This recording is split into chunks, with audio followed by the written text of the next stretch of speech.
যে শিক্ষায় একজন নারীকে হাফ প্যান্ট পরাতে শিক্ষা দেয়, যে শিক্ষা একজন পুরুষকে হাফ প্যান্ট পরাতে শিক্ষা দেয়, সেই শিক্ষা জাতির কোনো কাজে লাগবে না। যেমন ধরেন, একটা মহিলা অনেক শিক্ষায় শিক্ষিত হয়েছে, সেই মহিলা যদি ওড়না ছাড়া রাস্তায় চলাফেরা করে তাহলে সেই শিক্ষার কোনো মূল্য নেই। আবার অন্য পাশে যদি দেখেন একজন ছেলে মানুষ শিক্ষায় শিক্ষিত হয়ে গেছে, তার মতো জ্ঞানী বাংলাদেশে নেই, আর সে যদি প্রাপ্তবয়স্কে হাফ প্যান্ট পরে চলাফেরা করে তাহলে সেই শিক্ষার কোনো দাম না। এই দুইটা মানুষ সবসময় মানুষকে কষ্ট দিবে, আর এই দুইটা মানুষ থেকে জাতি বা সমাজ কিছু শিখতে পারবে না। মনে রাখবেন, নারী শিক্ষিত হয়ে যদি তার গলায় ওড়না না থাকে, তার বুকে ওড়না না থাকে, তাহলে এই শিক্ষা, আর একজন ছেলে মানুষ প্রাপ্তবয়স্ক হয়ে যদি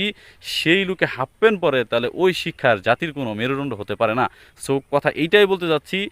যে নারী শিক্ষায় শিক্ষিত হয়ে বুকে ওড়না রাখতে পারে না, আর যে ছেলে শিক্ষায় শিক্ষিত হয়ে প্রাপ্তবয়স্ক হওয়ার পরেও সে প্যান্ট পরে চলে, হাফ প্যান্ট পরে চলে, সে শিক্ষায়